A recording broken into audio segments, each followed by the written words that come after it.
ವೀಕ್ಷಕರೇ, ನೀವು ನೋಡ್ತಾ ಇದ್ದೀರಾ ವಿಶ್ವವಾಣಿ ಮನಿ. ನಾನು ಕೇಶವ್ ಪ್ರಸಾದ್.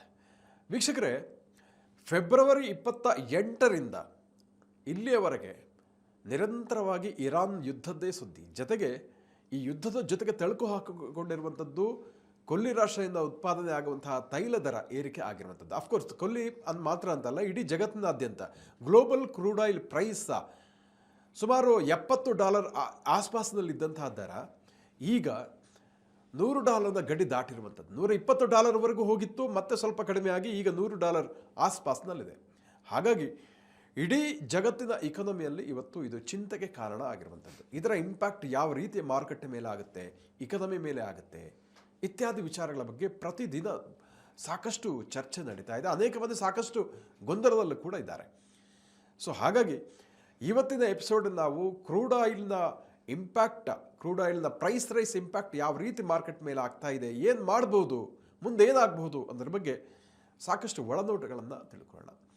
ಇದಕ್ಕಾಗಿ ನಮ್ಮ ಜೊತೆ ಇವತ್ತು ಕೌಟಿಲ್ಯ ಕ್ಯಾಪಿಟಲ್ ಸ್ಥಾಪಕರಾದ ಅಶೋಕ್ ದೇವಾನಂಪ್ರಿ ಅವರು ನಮ್ಮ ಜೊತೆ ಇದ್ದಾರೆ. ಬನ್ನಿ ಕಾರ್ಯಕ್ರಮಕ್ಕೆ ಅವರನ್ನ ಬರಮಾಡ್ಕೊಳ್ಳೋಣ. ನಮಸ್ಕಾರ ಅಶೋಕ್ ಸರ್.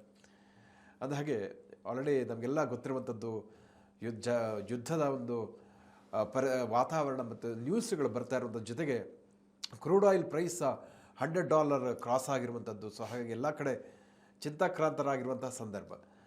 ತಾವು ಇದನ್ನು ಯಾವ ರೀತಿ ವಿಶ್ಲೇಷಣೆ ಮಾಡ್ತೀರಿ ಅಂತ ಈ ಒಂದು ಸಿಚುವೇಶನನ್ನು? ಈಗ ಕ್ರೂಡ್ನ ನೀವು ನೋಡಿದ್ರೆ ಸ್ವೀಟ್ ಸ್ಪಾಟ್ ಅಂದರೆ ಒಂದು $70-$75 ಈಸ್ ಕಾಲ್ಡ್ ಸ್ವೀಟ್ ಸ್ಪಾಟ್. ಹಾಂ, ಅಂದರೆ ಕ್ರೂಡ್ ಆಯಿಲ್ ಬೆಲೆ ಅಂತಾರಾಷ್ಟ್ರೀಯ ಮಾರುಕಟ್ಟೆಯಲ್ಲಿ ಸುಮಾರು $70-75 ಇದ್ದರೆ ನಮ್ಮ ದೇಶಕ್ಕೆ ಅದು ಉತ್ತಮ, ವಿಚ್ ಇಸ್ ಗುಡ್. ಓಕೆ.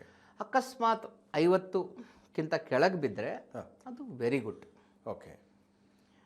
ಒಂದು ಕಾಲದಲ್ಲಿ ಕ್ರೂಡು ಆಲ್ಮೋಸ್ಟ್ ಝೀರೋಗೆ ಹೋಗ್ಬಿಟ್ಟಿತ್ತು, ಯಾವಾಗ ಕೋವಿಡ್ ಟೈಮಲ್ಲಿ. ಹೌದು. ಓಕೆ. ಸೊ ಯುದ್ಧ ಶುರು ಆದಮೇಲೆ ಕ್ರೂಡ್ ಬೆಲೆ ಆಲ್ಮೋಸ್ಟ್ 100 ದಾಟಿ 110-120ಕ್ಕೂ ಹೋಗಿತ್ತು. ಆ ಹಾರ್ಮೋಸ್ ಯಾವಾಗ ಅವರು ಕ್ಲೋಸ್ ಮಾಡಿದ್ರು ಇರಾನ್ ಅವರು, ಅವಾಗಿಂದ ಆಟೋಮೆಟಿಕ್ ಆಗಿ ಆ ಫಿಯರಲ್ಲಿ ವೊಲಟೈಲಿಟಿಲಿ ಶೂಟ್ ಅಪ್ $120ವರೆಗೂ ಹೋಗಿತ್ತು. ಮೊನ್ನೆ ಸೀಸ್ಫೈರ್ ಆಯಿತು ಅಂತ ಹೇಳಿದ ತಕ್ಷಣ ಸಡನ್ನಾಗಿ $90 ಬಂದುಬಿತ್ತು, ಮತ್ತೆ ಬೌನ್ಸ್ ಆಗಿ $95-96 ಲೆವೆಲಲ್ಲಿ ಕ್ರೂಡು ಈಗ ನಡೀತಾ ಓಡಾಡ್ತಾ ಇದೆ. ಹೌದು. ಅಕಸ್ಮಾತ್ ಕ್ರೂಡ್ ಏನಾದರೂ ಶಾಶ್ವತವಾಗಿ ಲಾಂಗ್ ಟರ್ಮಲ್ಲಿ $100 ಮೇಲೆ ಹೋದರೆ ಅದು ಸುಮಾರು ಪರಿಣಾಮಗಳು ಇಡೀ ಪ್ರಪಂಚದ ಮೇಲೆ ಬೀಳುತ್ತೆ. ನಿಜ, ಇದು ಬಹಳ ಆತಂಕದ ಪ್ರಶ್ನೆ ಅಂತ. ಫಾರ್ ಎಕ್ಸಾಂಪಲ್ ಏನಾಗುತ್ತೆ ಅಂದರೆ, ಈಗ ನಮ್ಮ ದೇಶದ GDP ತಗೊಂಡ್ರೆ ನೀವು, ನಮ್ಮ ದೇಶದ ಇವಾಗ ಕ್ರೂಡ್ ಏನಾದರೂ ಅರೌಂಡ್ $70-75 ಇದ್ದರೆ ದೇಶದ ಟೋಟಲ್ GDP ಅದರ ಒಂದು ಪರ್ಸೆಂಟೇಜ್ ಶೇರು ಕ್ರೂಡ್ ಆಯಿಲ್ದು ಹತ್ತಿರ ನಿಮಗೆ 3-4% ಇರುತ್ತೆ. ಅಕಸ್ಮಾತ್ ಕ್ರೂಡ್ 100ಕ್ಕೆ ಮೇಲೆ ಹೋದರೆ ಆ ಒಂದು ಇಂಪೋರ್ಟ್ ಪ್ರೆಷರ್ GDP 6%ವರೆಗೂ ಇರುತ್ತೆ. GDP 6%. ಒಂದು ಕಾಲದಲ್ಲಿ 2013ರಲ್ಲಿ ಕ್ರೂಡ್ ಆಯಿಲ್ ಪೀಕಲ್ಲಿದ್ದಾಗ, ಮನಮೋಹನ್ ಸಿಂಗ್ ಸರ್ಕಾರ ಇದ್ದಾಗ, ಅವಾಗ ಸ್ಟ್ರೆಸ್ ಇತ್ತು UPA 2ಗೆ. ಆಗ GDP ಆ್ಯಸ್ ಎ ಫಂಕ್ಷನ್ 7-7.5%ವರೆಗೂ ಹೋಗಿತ್ತು ಆಲ್ಮೋಸ್ಟ್. ಯಾವಾಗ ಕ್ರೂಡ್ ಆಯಿಲ್ ಪ್ರೈಸು ಈ ಸ್ವೀಟ್ ಸ್ಪಾಟ್ $70 ಆಸ್ಪಾಸ್ನಲ್ಲಿರುತ್ತೋ ಎಲ್ಲ ರಿದಮ್ಮು ಸ್ಮೂತಾಗಿ ಹೋಗುತ್ತೆ. ಯಾವಾಗ ಈ $100 ದಾಟತ್ತೆ, ಆಟೋಮೆಟಿಕ್ ನಮಗೆ ಇಂಪೋರ್ಟ್ ಪ್ರೆಷರ್ ಬೀಳುತ್ತೆ, ಫಿಸ್ಕಲ್ ಡೆಫಿಸಿಟ್ ಬರುತ್ತೆ, ಸರ್ಕಾರಕ್ಕೆ ಖರ್ಚುಗಳು ಕಡಿಮೆ ಆಗುತ್ತೆ. ಆಟೋಮೆಟಿಕ್ಕಾಗಿ ಕ್ರೂಡ್ ಜಾಸ್ತಿ ಇರೋದ್ರಿಂದ ಪೆಟ್ರೋಲ್ ಪ್ರೈಸ್ ಜಾಸ್ತಿ ಮಾಡಬೇಕು, ಟ್ರಾನ್ಸ್ಪೋರ್ಟೇಷನ್ ಕಾಸ್ಟ್ ಜಾಸ್ತಿ ಆಗುತ್ತೆ. ಟ್ರಾನ್ಸ್ಪೋರ್ಟೇಷನ್ ಕಾಸ್ಟ್ ಜಾಸ್ತಿ ಆಗಿದ ತಕ್ಷಣ ಆಟೋಮೆಟಿಕ್ಕಾಗಿ ನಿಮಗೆ ಹಣದ ಬರ ಜಾಸ್ತಿ ಆಗುತ್ತೆ. Inflation divide by higher prices. Price ಜಾಸ್ತಿ ಆದರೆ ಜನಜೀವನ ಅಸ್ತವ್ಯಸ್ತ ಆಗುತ್ತೆ, ಜನಗಳ ಪರ್ಚೇಸಿಂಗ್ ಪವರ್ ಹೋಗ್ಬಿಡುತ್ತೆ. when inflation goes up, crude price ಜಾಸ್ತಿ ಆಟೋಮೆಟಿಕ್ಕಾಗಿ ಇವರು ಪ್ರೈಸ್, ಅದು ಪ್ರೈಸ್ ಜಾಸ್ತಿ ಆಯಿತು ಅಂತ ಇಟ್ಕೊಳ್ಳಿ, ಆಟೋಮೆಟಿಕ್ಕಾಗಿ ನಿಮಗೆ saving, the Indian citizen saving ಇರುತ್ತಲ್ಲ, ಆ ಸೇವಿಂಗ್ ಅಮೌಂಟ್ ಡ್ರಾಪ್ ಆಗುತ್ತೆ. ಕರೆಕ್ಟ್. ನಿಮಗೆ ಎಕ್ಸ್ಪೆನ್ಸಸ್ ಜಾಸ್ತಿ ಆದಾಗ, ಖರ್ಚುಗಳು ಜಾಸ್ತಿ ಬಿದ್ದಾಗ ನಿಮ್ಮ ಫ್ಯಾಮಿಲಿ ಬೇಸ್ ಲೆವೆಲ್ ಸೇವಿಂಗ್ಸ್ ಅದು ಡ್ರಾಪ್ ಆಗುತ್ತೆ.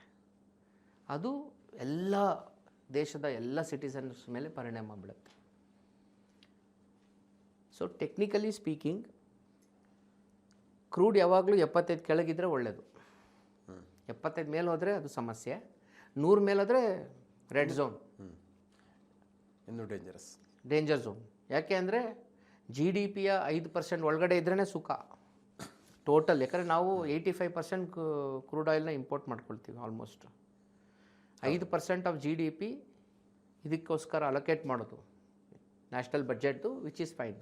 ಅಕಸ್ಮಾತ್ ಏನಾದರೂ ಇಂಪೋರ್ಟ್ ಪ್ರೆಷರ್ ಜಾಸ್ತಿ ಆದರೆ, if you have to pay more money for crude oil, ಇಲ್ಲೆಲ್ಲೋ ಯಾವುದೋ ಒಂದು ಸರ್ವೀಸು, ಯಾವುದೋ ಒಂದು ಸಬ್ಸಿಡಿ, ಯಾವುದೋ ಒಂದು ಪ್ರೋಗ್ರಾಮು ಅಥವಾ ಕೇಂದ್ರ ಸರ್ಕಾರದ ಯಾವುದೋ ಒಂದು ಸ್ಕೀಮ್ ಇರುತ್ತೆ ಅಂದ್ಕೊಳ್ಳಿ, ಆ ಒಂದು ಆ ದುಡ್ಡು ಮೇಲೆ ಪೆಟ್ಟು ಬೀಳುತ್ತೆ.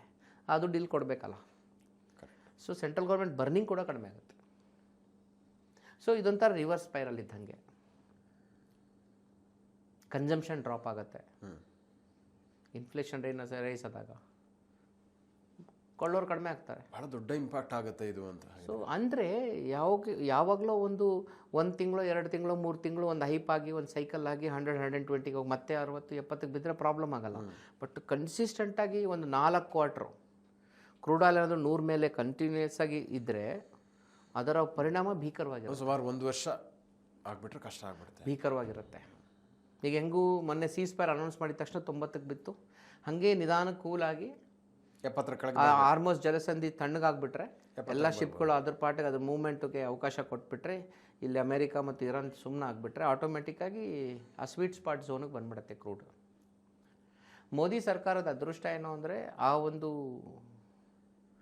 ಕ್ರೂಡ್ ಆಯಿಲ್ಲು ಅವ್ರ ಸರ್ಕಾರದ ಟೈಮಲ್ಲಿ 100 ಮೇಲಿತ್ತು, ಮೋದಿ ಸರ್ಕಾರ ಟೈಮಲ್ಲಿ ಕಡಿಮೆ ಆಯಿತು.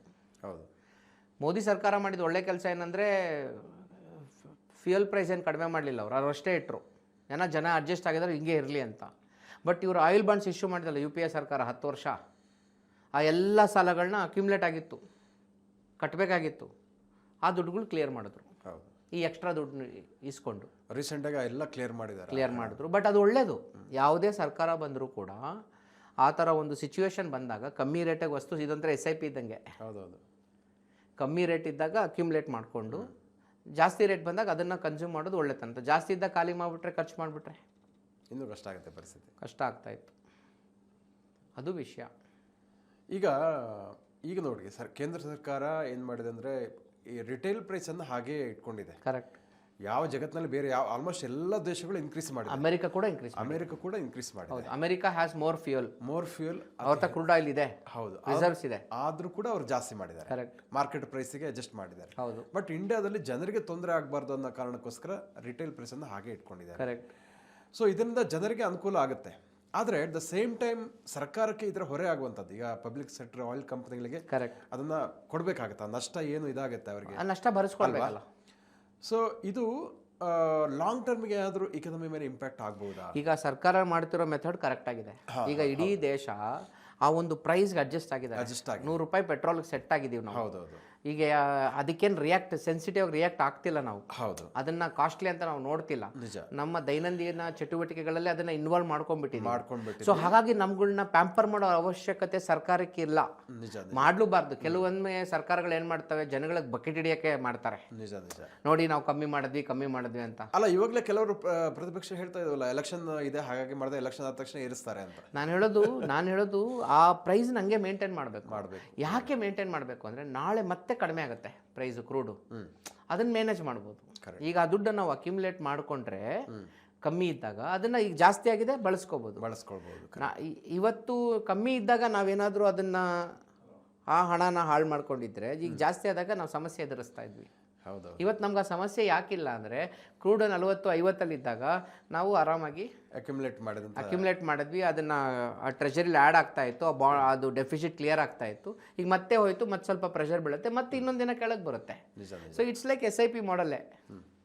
ಅದನ್ನು ಅದು ಎಷ್ಟೇ ವಾಲಟಾಲಿಟಿ ಇದ್ದರೂ ನಾವು ಕನ್ಸಿಸ್ಟೆಂಟಾಗಿ ಇದೇ ಪ್ರೈಸ್ ಮೇಂಟೈನ್ ಮಾಡೋಣ. ಕೆಲವೊಮ್ಮೆ ಜಾಸ್ತಿ ತೊಗೊಳುತ್ತೆ, ಕೆಲವೊಮ್ಮೆ ಜಾಸ್ತಿ ಕಮ್ಮಿ ತೊಗೊಳುತ್ತೆ. ಈ ಥರ ನಡೆದಾಗ ಒಂದು ಸಿಸ್ಟಮ್ ಸ್ಟೆಬಿಲಿಟಿಗೆ ಬರುತ್ತೆ ಅನ್ನೋದು ಒಂದು ಉದ್ದೇಶ. ಸೊ ಹಾಗಾಗಿ ಆ $75 ಅನ್ನೋ ಸ್ವೀಟ್ ಸ್ಪಾಟಲ್ಲಿ ಕ್ರೂಡ್ ಬಂದರೆ ಆದಷ್ಟು ಬೇಗ ಬರಲಿ, ಎಲ್ಲರಿಗೂ ಒಳ್ಳೆಯದು. ಲಾಂಗ್ ಟರ್ಮಲ್ಲಿ ನಮಗೆ ಒಳ್ಳೆಯದು. ಅದು ಕೆಳಗಡೆ ಹೋದರೆ ಸಂತೋಷ. But below 75 is always good. Because GDPಯ ಟೋಟಲ್ ಇಂಪೋರ್ಟ್ ಪ್ರೆಷರ್ GDPಯ ಮ್ಯಾಕ್ಸಿಮಮ್ 3-4% ಮೇಲೆ ಇರಬಾರ್ದು.